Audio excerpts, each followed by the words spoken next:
I am Joshua. I am 28 years old. And my own mother told me that the greatest gift I could give my brother for his wedding was to vanish from the family forever.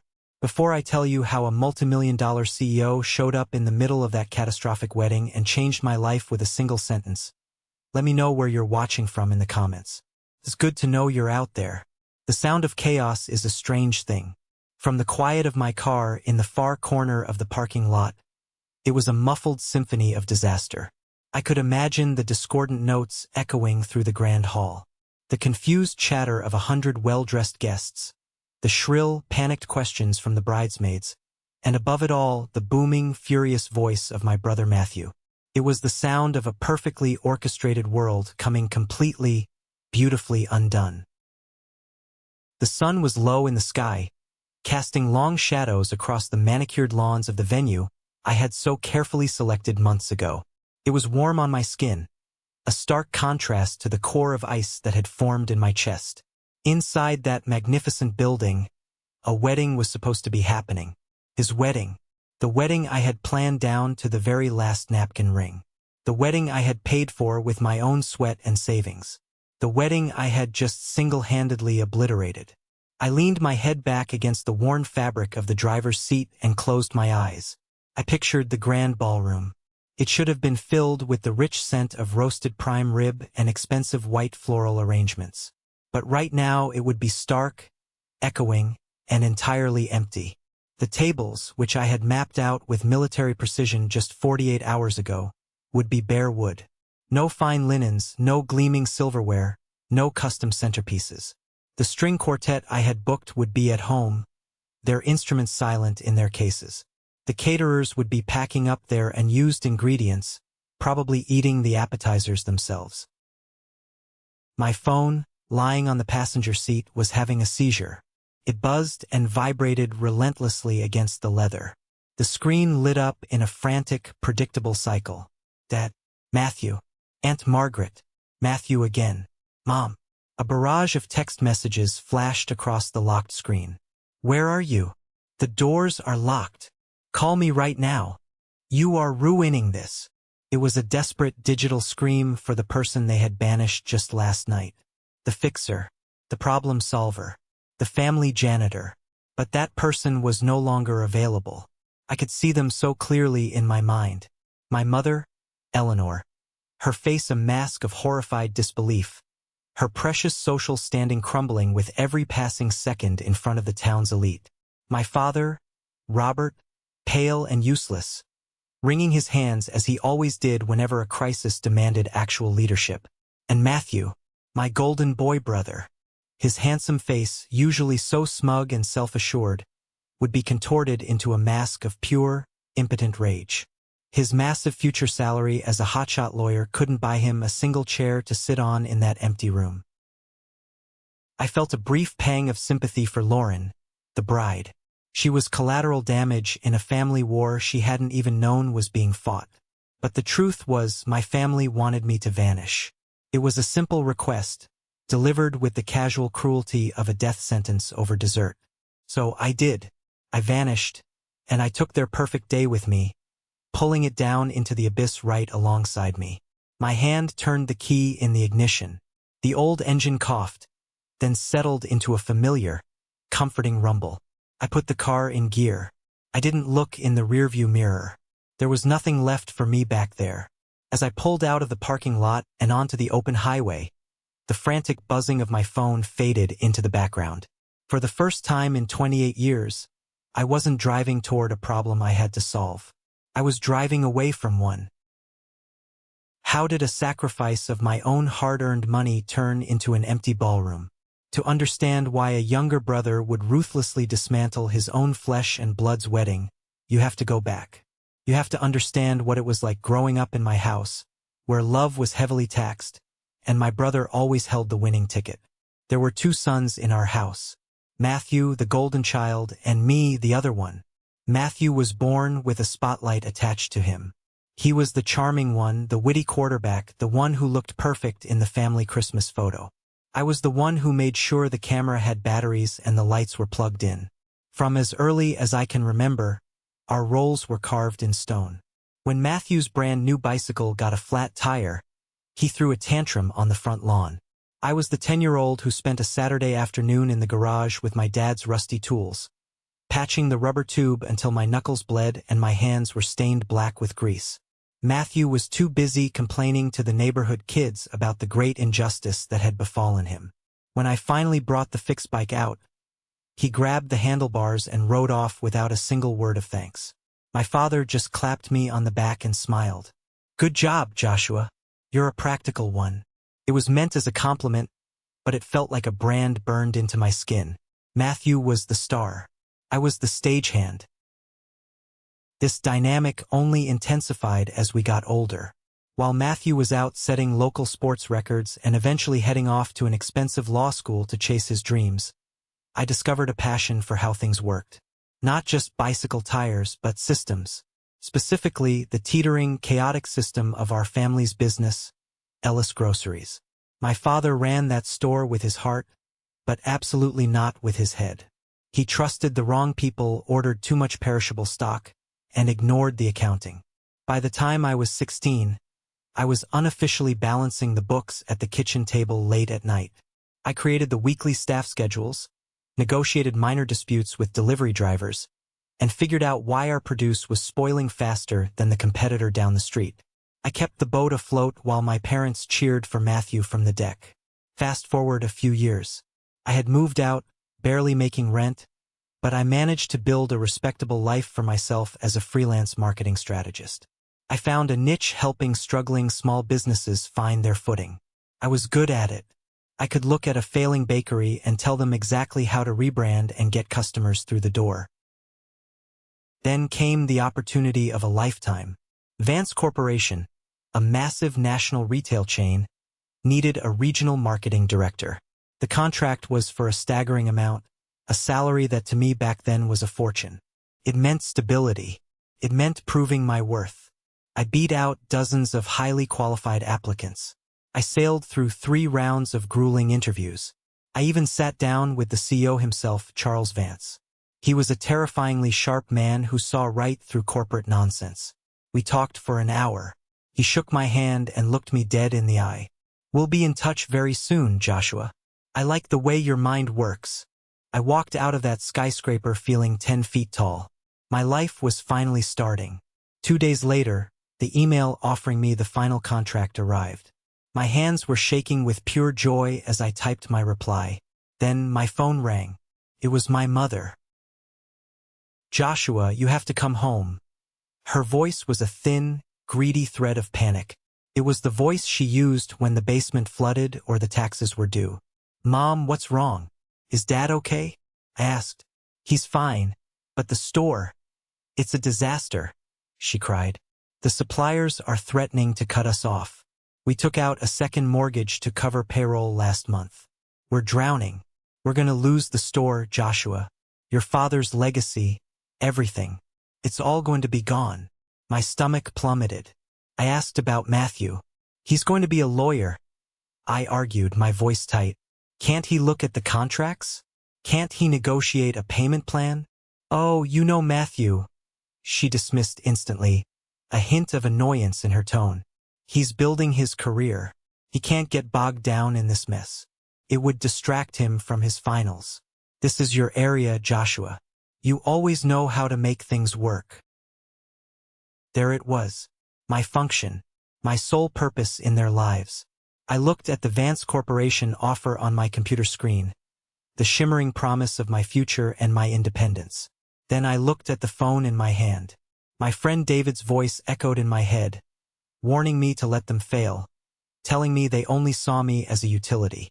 But I couldn't do it. I pictured my father losing his pride, standing in front of a boarded-up store. With a heart feeling like a block of lead, I sat down and composed the hardest email of my life. I withdrew my name from consideration due to a severe family emergency. I clicked send and watched my dream evaporate into the digital ether. I packed up my small apartment and went back home. I spent the next 2 years working grueling 60-hour weeks at Ellis Groceries. I treated the rescue of that store like a military campaign. I slept on a cot in the back office. I met with suppliers like Mr. Henderson, a notoriously tough old bird who supplied our fresh produce. I didn't beg him for more time. I laid out a clear, aggressive business plan back to solvency. I showed him projected margins and a revamped marketing strategy. He looked at my papers, looked at me, grunted, and said, "Your old man should have handed you the reins 10 years ago. You've got a deal, son. But I'm trusting you, not him." I rebranded the store. I fired lazy employees my dad had kept around out of pity. I ran local ad campaigns. Within 18 months, we paid off all supplier debts. By the end of the second year, the store was more profitable than it had ever been. We were in the black. I had done it. I saved my family from financial ruin. I thought, surely now they would see me. They would respect me. The night of my supposed triumph was a celebratory family dinner. My father bought a prime roast. He stood up at the head of the table, raised a glass of expensive wine, and smiled a wide, proud grin. My heart hammered in my chest. This was it, the moment of recognition. As you all know, the last couple of years have been incredibly hard. My father announced, his voice thick with emotion. But the store is thriving again, and it's time to secure its future. That's why Eleanor and I have decided to officially hand over the management and ownership of Ellis Groceries to Matthew. The air rushed from my lungs. The wine glass in my hand felt suddenly heavy. I stared at him, sure I had misheard. I looked around. My mother was beaming with pride. Aunt Margaret was clapping her hands softly. And Matthew, who had barely set foot in the store in 2 years, looked like a king accepting his rightful crown. "What?" I croaked out. "It's the logical choice, Joshua," my mother said gently, like she was explaining basic math to a slow toddler. "Matthew has the education, the legal background. He sees the big picture. Running a business is about more than just stocking shelves and arguing with farmers." The insult was so profound it left me speechless. Matthew leaned forward, a condescending smirk playing on his lips. He reached over and patted my hand. "You did a good job, Josh. Really. You held down the fort, but it's time for a real professional to take over. Don't worry," he added, as if granting me a massive favor. "You can keep handling the day-to-day operations. You're great at the grunt work." I looked at my father, pleading silently. He just shrugged, looking away. "It's for the best, son. Matthew will elevate the family name." They hadn't just given him the credit. They had completely erased my contribution. I wasn't the architect of our success. I was just the hired help who kept the lights on until the real boss arrived. I thought losing the Vance job was my biggest sacrifice. I was wrong. The real exploitation hadn't even started yet. I think back to that moment, realizing that a funeral for my hopes of having a loving family would have been more appropriate than a celebration dinner. Another year slipped by in a haze of quiet, suffocating resentment. I ran the store, making Matthew look like a business genius while he collected the massive salary and took all the credit in his reports to our parents. Then came the announcement that sent a ripple of excitement through the family. Matthew was engaged. His fiancée, Lauren Vance, was a genuinely sweet, elegant woman from a prominent, wealthy family. Yes, that Vance family. Her father was Charles Vance, the CEO I had walked away from years ago. The irony was thick enough to choke on. Lauren was kind, but she was completely blind to Matthew's arrogant nature. She thought he was a hard-working entrepreneur. Of course, the wedding had to be the social event of the season. My parents saw it as their ultimate victory lap. And in a move of stunning, almost comical predictability, they turned to me to do the heavy lifting. "Joshua, darling," my mother cornered me in the dairy aisle one Tuesday morning. "You simply must plan the wedding. Matthew is far too busy with the firm and the store. You're the only one with the head for details and budgets. It would be such a tremendous help." A sane person would have laughed in her face and walked out. A sane person would have told her to hire a professional planner. But a small, stubborn, hopelessly desperate part of me saw this as a final chance. This wasn't a business. This was a family milestone. If I could execute this flawlessly, if I gave them the perfect day, maybe they would finally acknowledge me. I said yes. I approached the task like a corporate merger. I created massive spreadsheets. I researched venues, caterers, and florists with the tenacity of a detective. I sat down with Matthew and Lauren to look at their vision. The budget my parents magnanimously offered was $15,000. It was generous, but not nearly enough for the extravagant statement wedding Matthew had in his head. The initial quotes were coming in closer to $30,000. When I presented this reality to them, Matthew scoffed loudly. "Well, figure it out, Josh," he demanded, rolling his eyes. "Cut corners somewhere. You're the numbers guy." In a moment of utter self-destructive insanity, I made a fatal error. "I'll cover the difference," I heard myself say. "I have some savings. I'll put in $10,000. Consider it my wedding gift." Matthew's face lit up. He clapped my shoulder hard. "See? I knew you'd handle it, little brother. You always do." That $10,000 was my escape fund. It was the college fund I had repurposed to eventually move out of state and rebuild my life.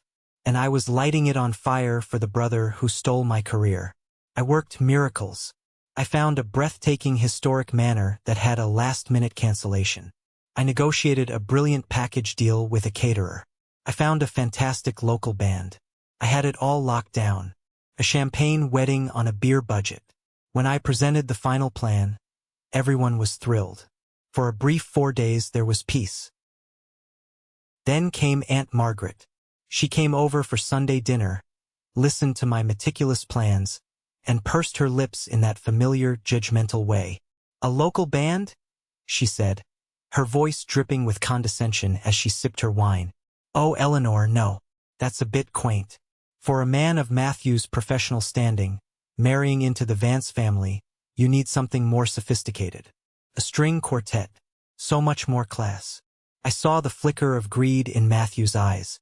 "A string quartet does sound pretty amazing," he mused.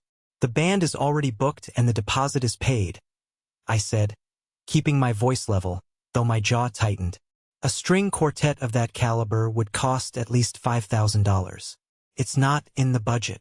"Oh, Joshua, don't be such a stick in the mud," my mother chided instantly, waving her hand. "This is his wedding day. A little extra elegance is worth it. Just make it work."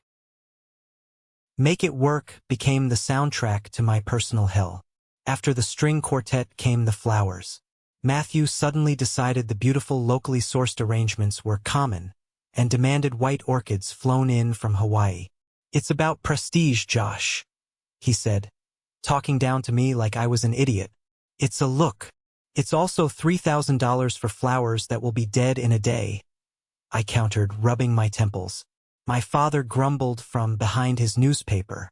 "Don't ruin your brother's vision with your penny pinching. Just make it work." The demands snowballed into an avalanche of entitlement. He wanted a custom ice sculpture of their initials. He wanted a celebrity DJ to take over after the quartet. And then, the final kicker, he demanded we rent a vintage Rolls-Royce to deliver them to the reception. Every time I pointed out the lack of funds, I hit a wall of brutal indignation.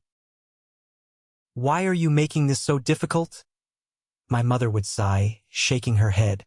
"It's like you want my wedding to be second-rate," Matthew accused, stepping into my personal space, his voice full of venom.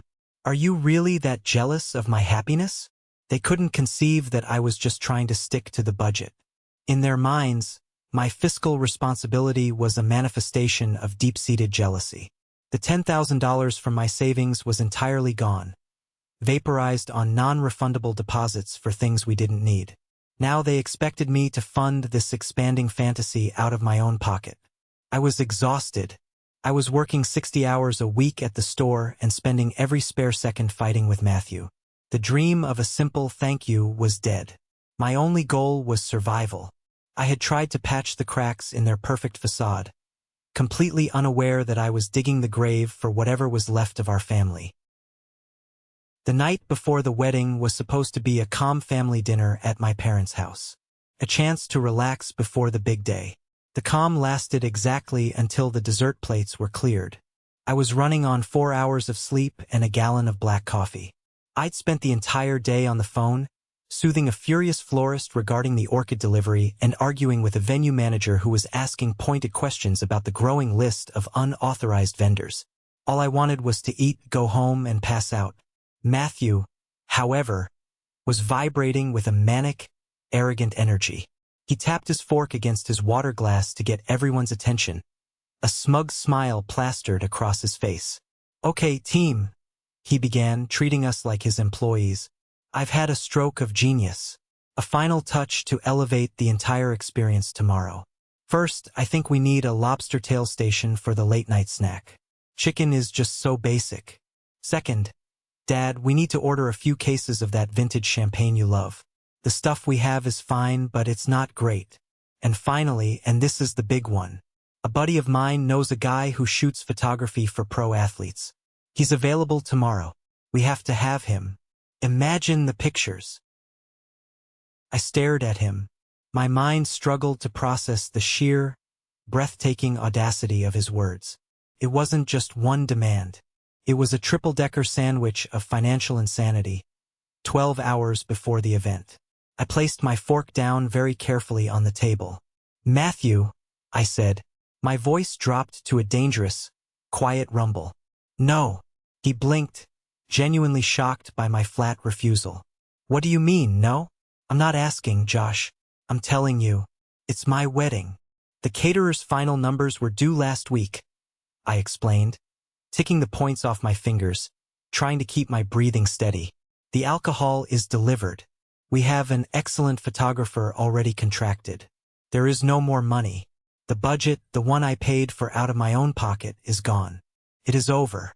We cannot add a single thing." Matthew's face contorted into an ugly, familiar sneer. "The one you paid for? Oh, please don't act like some great martyr. 10 grand is a rounding error on my future salary. You're being pathetic and cheap just like always. You've been trying to sabotage this wedding from the beginning because you can't stand to see me happy."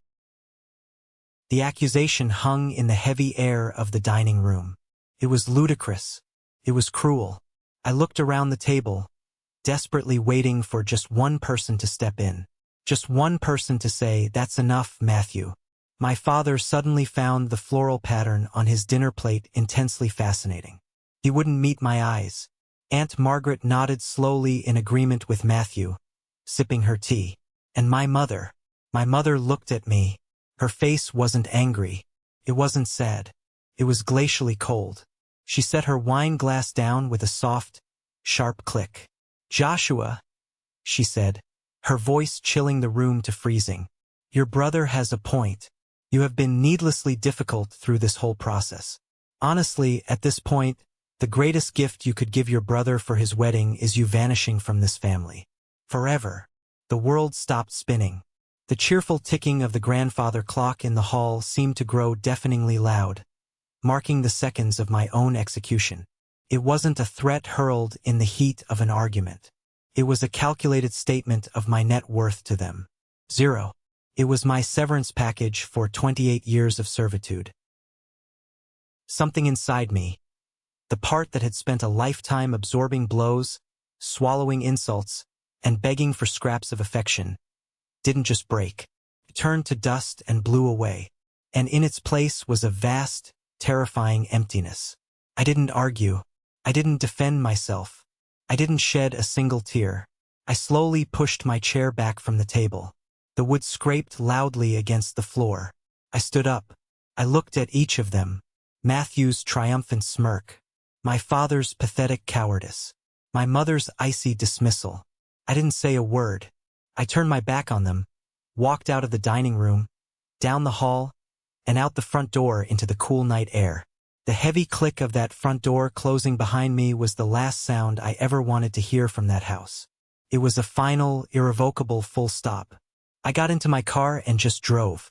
I drove past the park where I'd scraped my knee as a kid, past the movie theater, past Ellis Groceries, the monument to my biggest mistake. Vanishing forever. The words settled heavy and cold in the pit of my stomach. For the first hour I was a numb, hollowed-out shell. Then the numbness receded, and the pain flooded in. It tore at me like a limb being amputated without anesthesia. I pulled over on the gravel shoulder of a dark, deserted country road. I pounded my fists violently against the steering wheel and let out a raw, guttural scream of pure anguish that tore my throat. I wept for the boy who just wanted his parents to be proud of him, and for the man who finally realized they never would be. When the storm passed, it left behind a strange, cold clarity. The pain burned clean into absolute rage. They didn't see me as a son. I was a tool that had just been told it was no longer needed. They wanted me to vanish? Okay, I would vanish, but I wouldn't go quietly. If a tool is removed from a machine, the machine stops working. I built their perfect wedding. What would happen if I just took myself away? A slow, humorless smile touched my lips. I would give them exactly what they asked for. An absence so profound it would swallow their perfect day whole. I grabbed my phone and called my best friend, David. He picked up on the first ring. Josh, man, it's late. Everything okay for tomorrow? I took a deep breath of the cold night air. You know how you've been telling me for 10 years that I'm a doormat? I said, my voice eerily calm. Yeah. Well, I smiled grimly into the darkness. The doormat is about to get up and walk away, and it's going to take the whole damn front porch with it. They wanted me gone. But if you rip the steel framing out of a building, you better be prepared for the collapse.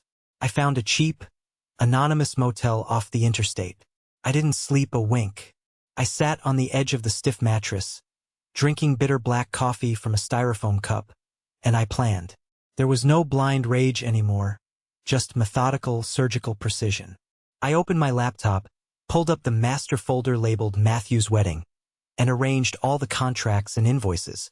I was dismantling a bomb I had built myself, and I knew exactly which wires to cut and in what order. At 7:59 a.m., the morning of the wedding, I took a final sip of coffee. Showtime. My first call was to Deborah, the head events manager at the manor. She answered brightly. Erie Grand Manor, Deborah speaking. Josh, the man of the hour. Deborah, good morning, I said, my voice completely level. There's been a significant change of plan. I'm calling to inform you that the Ellis Vance wedding scheduled for today has been canceled. The silence on the line was absolute. I could hear her breathing. I'm sorry, she finally squeaked. Canceled? Josh, it's 8 in the morning. The wedding is in 6 hours.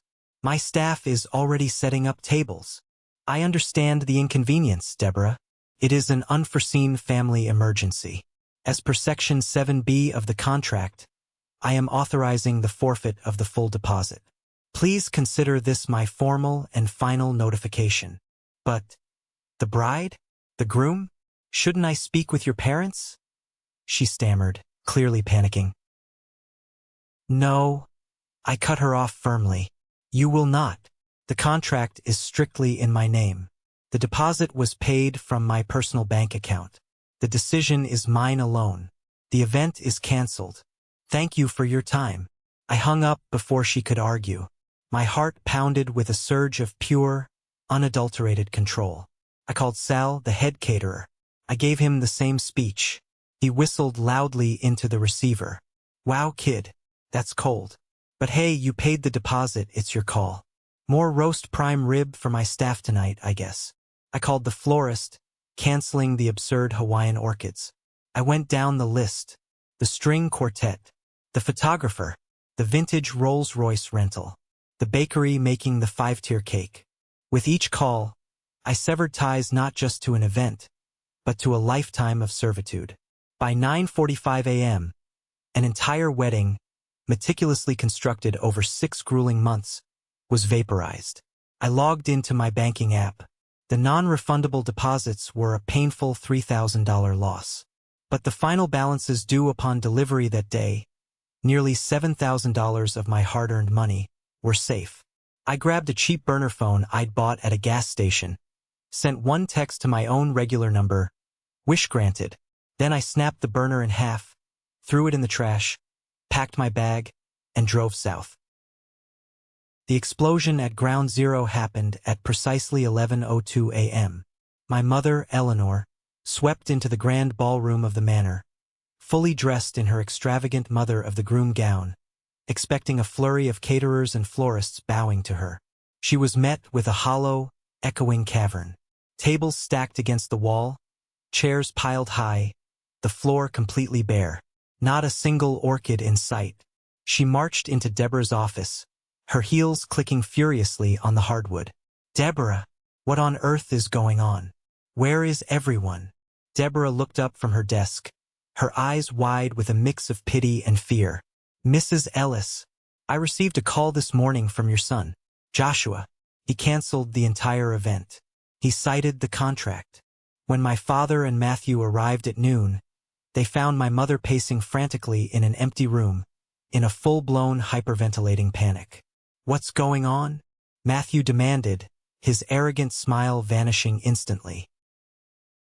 "It's Josh," my father said numbly, holding his phone. He'd just spoken to Sal the caterer. "He did this. He called every single vendor and canceled. Kept the deposits.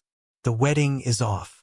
Matthew let out a primal, echoing roar of rage. "That insignificant little worm. How dare he? I'll ruin him. I'll sue him for everything he has. He doesn't have a job to lose, and you're the lawyer, not him." My father reminded him helplessly. By 2 p.m., guests began arriving to a scene of utter humiliation. Instead of classical music and champagne, the town's elite were met with Matthew screaming red-faced at venue staff, my mother weeping dramatically in a corner, and the bride, Lauren, standing by a window like a statue of frozen horror, her perfect makeup ruined by silent tears. Matthew tried to bully Deborah into ordering pizzas and setting up chairs. Deborah, her patience exhausted, snapped back. "Sir, the contract was with your brother. He canceled it. You have no event booked here. Frankly, you and your guests are trespassing. Leave." Into this vortex of spectacular social disaster glided a sleek, black limousine. The chauffeur opened the door. Charles Vance stepped out, impeccably tailored, radiating power. The multi-million-dollar CEO took in the bewildering scene in a single sweeping glance. "Lauren," Charles Vance's voice cut through the noise like a shard of ice. "Explain to me what in the hell is going on." Lauren collapsed into his arms, sobbing uncontrollably. Matthew, seeing a powerful ally, immediately rushed over, shifting into his victim persona. "Mr. Vance, thank God you're here.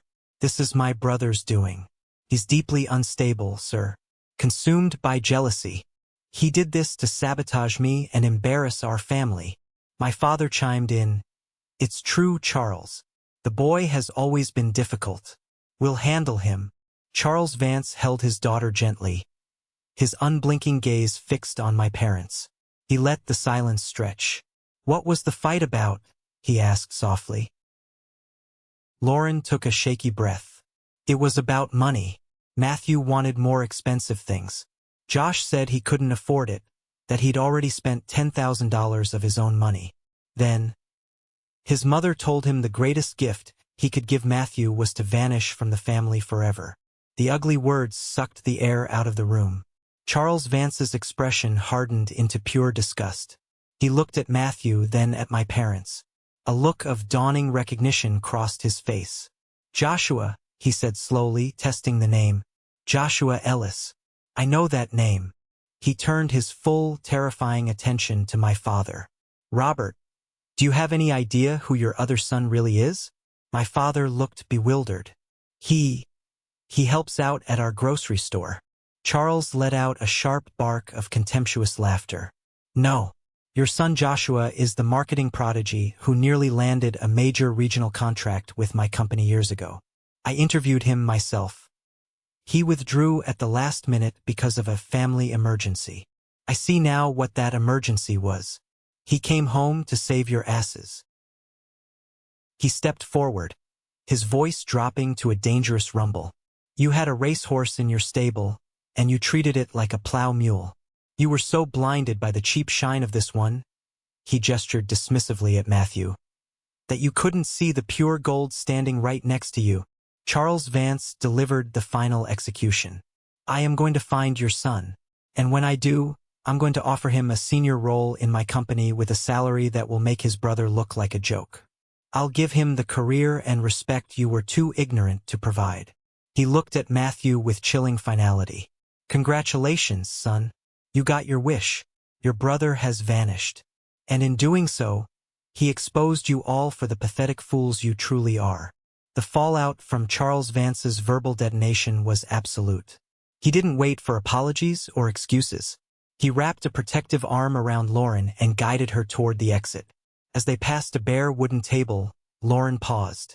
With a quiet, deliberate movement, she twisted the massive diamond engagement ring off her finger and left it on the polished wood. It glittered under the chandeliers, a lonely monument to a divorce that happened before the marriage even began. The departure of the Vances pulled the plug on the entire charade. The remaining guests, armed with the juiciest gossip of the decade, fled the manor as if escaping a burning building. Left alone in the echoing hall, my mother collapsed into a chair, sobbing loudly. My father looked shrunken, the color of ash. Matthew, entirely humiliated, shrieked, kicked a decorative urn to pieces, and swore he would destroy me. Later that night, fueled by whiskey and delusion, Matthew made his final, fatal mistake. He logged onto the town's community web forum, a place usually for bake sales, and unleashed a massive post, playing the victim. He painted me as a mentally ill monster who destroyed his wedding out of bitter jealousy. For about an hour, he got sympathy. Then the bridesmaids and the guests logged on. One bridesmaid posted a detailed account of the dinner fight, quoting my mother's vanishing comment verbatim. Another guest commented, "I was there. I heard what CEO Vance said. Josh saved their business and they treated him like dirt." The floodgates opened. Former grocery store employees, neighbors, and classmates poured in, sharing stories of my grueling hours and Matthew's arrogant entitlement. Matthew hadn't just started a fire. He had thrown gasoline on his own reputation. The Ellis family name became radioactive overnight. Hundreds of miles south, in a nondescript motel room in North Carolina, I was blissfully unaware of the digital firestorm. I had spent the day driving, the highway humming a lullaby to my frayed nerves. I felt a clean exhaustion, the weight of my old life miles behind me in the rearview mirror. I finally turned on my phone. Notifications exploded. I bypassed the dozens of angry texts from my family and saw a message from David. "Holy crap, dude. Check the town forum. You're a folk hero. Call me." I pulled up the website and watched my family's public execution in real time. My private pain was public knowledge, and for the first time in my life, people were taking my side. Then, I saw a voicemail from an unknown number. I pressed play. "Joshua, this is Charles Vance. David provided your number. I meant what I said today. I have a business proposal I would very much like to discuss with you. Call me." The voice radiated authority. It was the sound of a different world, a real promotion, a real future. As I stared at the screen, another call came in. Caller ID, Dad. A part of me needed to hear what he would say now that his world was ashes. I answered, "Joshua, thank God." His voice was thin, defeated. "Where are you? You've made your point, but this has gone too far. You need to come home now. We have to do damage control. You can release a statement, say you had a breakdown. We can fix this." The unmitigated gall left me breathless. His first instinct was still to use me to fix the mess he created. "Fix this." I let out a cold laugh. "There is no we. You made that clear last night. Don't be dramatic, Joshua. It's about the family name, the inheritance." He stammered, realizing how pathetic he sounded. "The family name is your problem now." My voice was hard as steel. "The inheritance is gone, isn't it? And so am I. You told me to vanish. I'm taking your advice. This is the last time you will ever speak to me." "Joshua, wait. Don't you dare." I pressed the red icon. I hung up. With a sense of quiet ceremony, I blocked his number. Then my mother's. Then Matthew's. Aunt Margaret's. The digital massacre was complete. The lines were cut.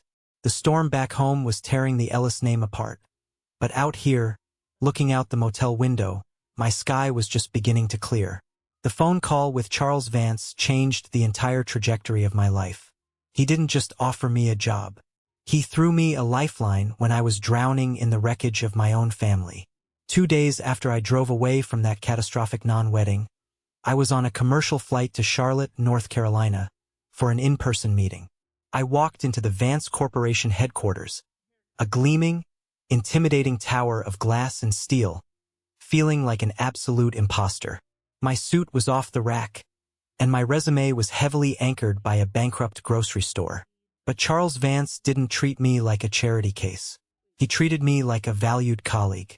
He remembered the exact details of the marketing proposal I had pitched him years ago.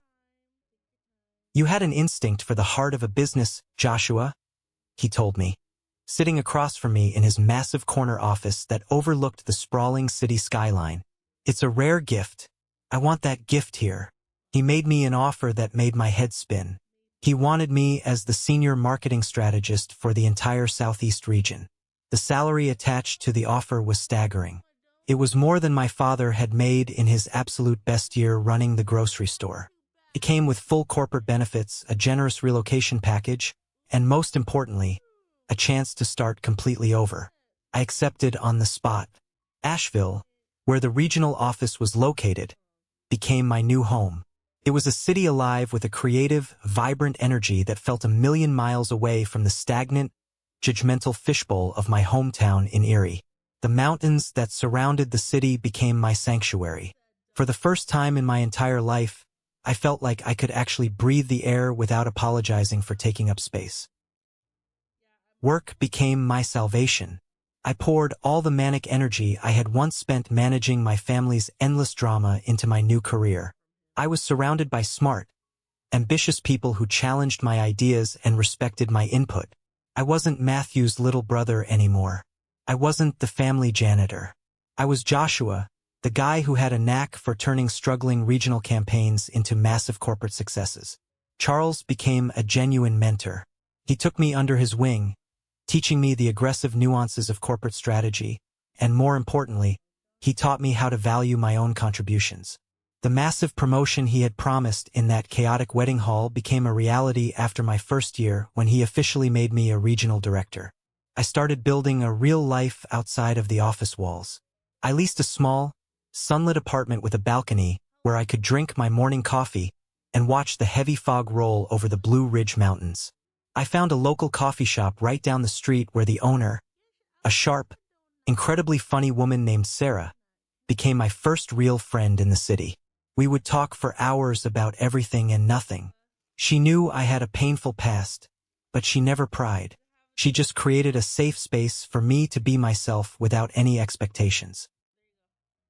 My oldest friend, David, remained my only real connection to my former life. We talked on the phone every few weeks, and he would give me periodic updates on the blast radius I had left behind. The news from Erie was a relentless, depressing drumbeat of decline. Ellis Groceries had officially gone into Chapter 11 bankruptcy within 6 months of my departure. The public humiliation from the wedding disaster, combined with the explosive town forum thread, had been the final nail in the coffin. No one in town wanted to shop at a store run by people who treated their own blood like garbage. My parents lost absolutely everything. The family business, my father's precious legacy, was liquidated. They had to sell their big, beautiful house, the one my mother had been so fiercely proud of, just to settle their mounting debts. They moved into a cramped, depressing apartment complex on the bad side of town. Matthew's life had imploded even more spectacularly. Lauren's quiet divorce from our family before the wedding even started was just the beginning. After she broke the engagement and walked away, Matthew's prestigious law firm, deeply embarrassed by the viral local scandal and his unhinged online behavior, had quietly let him go. He was a lawyer without a practice. No other reputable firm in the tri-state area would touch him. If Matthew and Lauren had actually married, I can only imagine the bitter divorce and brutal custody battles over their assets, given his entitlement. But he didn't even get that far. The last David had heard, Matthew was working the cash register at a local hardware store. He was a bitter, angry shell of the golden boy he had once been. Hearing this news didn't bring me the wicked satisfaction I thought it might. There was no joy in their misery. There was just a profound, hollow sadness for the sheer waste of it all. They had destroyed their own lives and nearly destroyed mine in their blind worship of a false idol. But my sadness was distant now. It felt like watching a tragic movie about people I used to know a long time ago. My life was here in Asheville, in the clean mountain air. I was building something new, something that was entirely my own, rising directly from the ashes of the life they had burned to the ground. Just as I began to feel truly settled, truly free, a piece of the past found its way to my new address. It was a thick, cream-colored envelope forwarded by David. I recognized my mother's familiar, elegant handwriting instantly. My hands actually trembled as I held it. A part of me wanted to throw it directly into the trash can, unopened. But the ghosts of childhood guilt and deeply ingrained obligation are incredibly hard to exorcise completely. I slid my thumb under the flap and opened it. The letter was a masterpiece of emotional manipulation. It began with a flowery, tear-stained apology for the unfortunate words spoken that night, claiming she was just stressed about the wedding. Then it quickly pivoted to her current state. She wrote that she was terribly ill, a mysterious ailment, she called it, that the local doctors couldn't seem to diagnose. She claimed she was weak. She was fading. She spent most of her days confined to her bed. My father was totally lost, struggling to cope with her decline. Matthew was a broken man consumed by severe clinical depression. Then came the hook, her final wish. She hinted heavily at her own impending funeral.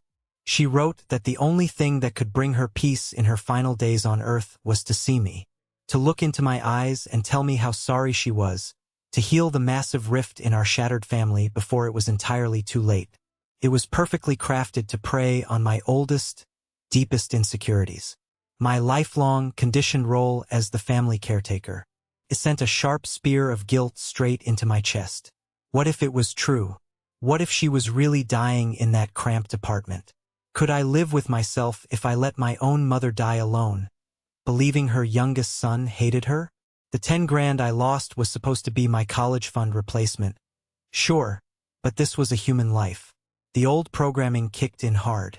The urge to fix, to soothe, to take away their pain was a powerful, dangerous current, threatening to pull me right back under the water. I was so deeply conflicted that I took the physical letter to Sarah's coffee shop. I needed a completely objective, outside perspective. I handed it to her over the counter. She wiped her hands on her apron, leaned against the espresso machine, and read it silently. Her expression was completely unreadable. When she finished, she folded the thick paper carefully and handed it right back to me. "Joshua," she said, her voice gentle but firm, "I'm not going to tell you what to do with your family, but as an objective observer, this letter has more red flags than a communist parade." I stared at her. "You think she's lying? Mysterious ailment? Fading away?" Sarah scoffed lightly. "Healthy, well-adjusted people don't talk like a Victorian romance novel when they are sick. Desperate manipulators do. She's not asking for your forgiveness, Josh. She's issuing a summons. She wants her audience back." Her words were like a splash of ice water. They helped clear some of the dense emotional fog in my head. Later that same afternoon, I mentioned the situation to Charles during one of our weekly strategy check-ins. He listened intently, his hands steepled in front of his face. Then he leaned back in his heavy leather chair. "Let me tell you a story, Joshua," Charles said smoothly. "Early in my career, I had a junior business partner who screwed me over on a major real estate deal. A year later, he came crawling back, full of tears and apologies, claiming his new company was on the absolute verge of collapse. He said he needed my help to save it so his kids wouldn't go hungry. I almost fell for it. I almost opened my checkbook. Then I did my due diligence. I had a buddy look into his firm.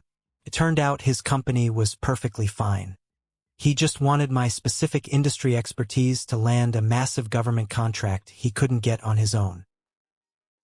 Charles looked me straight in the eye, his gaze piercing.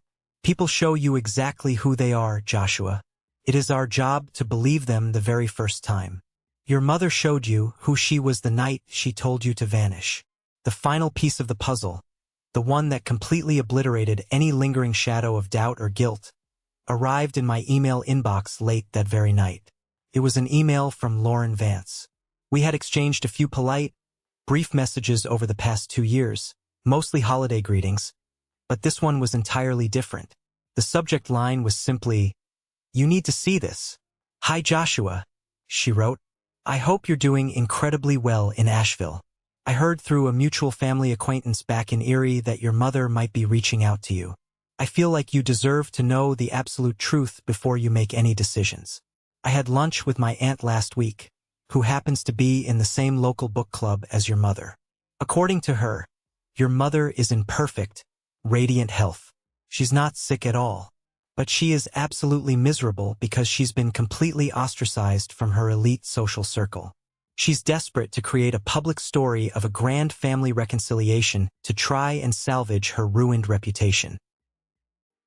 I read the paragraph twice, my jaw tightening. Sarah was right. It was a complete fabrication.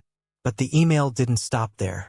Also, Lauren continued, "My father's corporate lawyer came across something during the initial financial fallout and background checks after the wedding was canceled. He thought you should have it. He said it might be useful if there were ever any lingering legal or financial ties regarding your family business, or any future inheritance disputes." I'm so sorry, Josh. Attached to the bottom of the email was a massive PDF file. I clicked it open. It was a collection of detailed bank statements and accounting ledgers from the Ellis Groceries business account, dating back 5 full years. I scrolled through the pages, my eyes scanning the highlighted rows. They clearly showed a distinct, undeniable pattern of systematic embezzlement. Dozens of large, round-number cash withdrawals, unauthorized wire transfers to private accounts, and massive credit card payoffs. All of them signed and authorized by Matthew Ellis.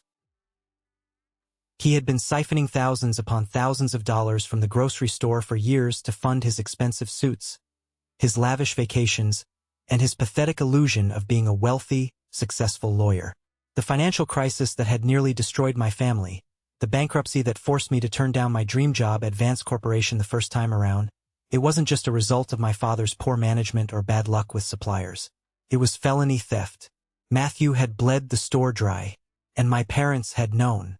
Looking at the dates of the transfers, they aligned perfectly with the timeline of when the store almost went under. They knew Matthew stole the money. They covered for him to protect his precious legal career. And then they called me home, playing the desperate victims, so I could unknowingly clean up the financial evidence, work myself to the bone, and bail out their golden boy criminal. I sat alone in my living room, staring at the bright computer screen, looking at the black and white proof of their ultimate betrayal. It was so much worse, so much more sinister than I had ever imagined.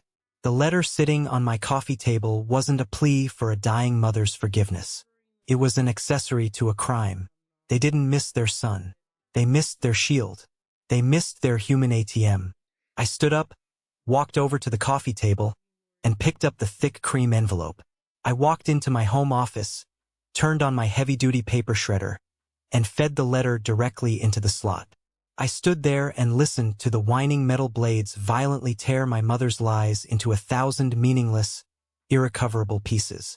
The last ghost of my past had finally been laid to rest. It has been exactly 2 years now since that fateful morning at the motel. My life in Asheville feels like the only real life I have ever lived. The desperate, exhausted man who drove away from Erie in a blinding haze of pain and rage feels like a fictional character in a tragic book I read a very long time ago. I am truly happy. It's a quiet, steady, unshakable kind of happiness. It's not the frantic, fleeting joy I used to chase whenever I managed to briefly please my parents. It's the deep, resonant peace that comes from building a life on a solid foundation of self-respect, instead of the sinking quicksand of seeking other people's approval. My work at Vance Corporation continues to be incredibly challenging and rewarding. Charles Vance has become much more than a boss. He's a mentor and a true friend who believed in my potential when my own blood treated me like dirt. My friendships with Sarah and David are the strong cornerstones of my daily life. We've formed our own little chosen family, one built on mutual respect, actual laughter, and showing up for each other with absolutely no questions asked. We spend the holidays together. We go on weekend hiking trips up the trails, and we navigate the normal ups and downs of life as a united team. I still hear whispers about my old family from time to time through the hometown grapevine, but the stories are always just sad and pathetic. My parents live like hermits in their tiny apartment, prisoners of the massive public shame they brought completely upon themselves. Matthew finally lost his retail job at the hardware store and moved out of state entirely, hoping to outrun his radioactive reputation. They are all living out their days in the smoldering wreckage of a world they proudly burned down with their own hands. I feel a very distant, cold pity for them, but absolutely nothing more. They are no longer my burden to carry. I learned the hardest and most valuable lesson of my entire life. You cannot force toxic people to value you. No matter how much you sacrifice or how hard you work, you can only choose to value yourself. Walking away from that wedding wasn't an act of petty revenge. It was an act of raw survival. Vanishing from their lives was the only possible way I could finally become visible to myself. Just this morning, I was standing on the rocky summit of a mountain trail in the Blue Ridge Mountains. The cool, clean, high-altitude air was filling my lungs. The sun was just beginning to rise over the horizon, painting the whole world in brilliant, breathtaking shades of orange, pink, and gold. It was perfectly beautiful, and it was entirely peaceful. I pulled out my phone from my jacket pocket to snap a quick photo of the sunrise. As the screen lit up, I saw a new notification sitting on my lock screen. It was a friend request on social media. The name on the screen was Eleanor Ellis, my mother. 2 years ago, seeing that name pop up on my phone would have sent my heart into a frantic, panicked rhythm. It would have immediately opened the heavy floodgates of childhood guilt, lingering anger, and endless emotional turmoil. But this morning, standing on top of the world, bathed in the morning light, I just looked at the screen. I felt absolutely nothing. No anger, no sadness, no guilt. I saw the notification for exactly what it was. It was just a ghost knocking on a door that was no longer there. It was a final, desperate, pathetic attempt to pull me back into a miserable story that had already ended a long time ago. With a calm, perfectly steady finger, I pressed the decline button. Then, I went to her profile and hit block. I slipped my phone back into my pocket, took a deep, refreshing breath of the crisp mountain air, and watched the rest of the sunrise. The sky was vast, bright, and open, and for the very first time in my life, the horizon was all mine. That brings us to the end of my journey, and I want to sincerely thank you for staying with me through all of it. Looking back at everything that happened, the biggest lesson I learned is about the reality of toxic environments and the sunk cost fallacy of family. Society conditions us to believe that blood is thicker than water, that we owe our families our endless loyalty, even when they treat us like a disposable resource. We drain our bank accounts, our emotional reserves, and our very sanity trying to fix people who do not want to be fixed, only to realize we are destroying ourselves in the process. The truth is, setting an absolute boundary is not an act of cruelty. It is an act of self-preservation. You cannot heal in the exact same environment that made you sick. Sometimes the most loving thing you can do for yourself is to pack your bags, walk out the door, and let the people who take you for granted face the consequences of their own actions. You are not required to set yourself on fire just to keep other people warm. Have you ever been in a situation where you had to make a brutally difficult choice to cut ties with someone in order to protect your own peace and mental health? How did you find the courage to finally walk away? I would be incredibly honored to read your story and your perspective in the comments down below. Let's support each other. Or, if this story simply resonated with you and you agree with the lesson here, just leave the word "good" in the comments so I know this message reached you. Please don't forget to like this video and subscribe to the channel so you don't miss the next story. Your support truly means the absolute world to me. Stay strong, protect your peace, and I will see you in the next one.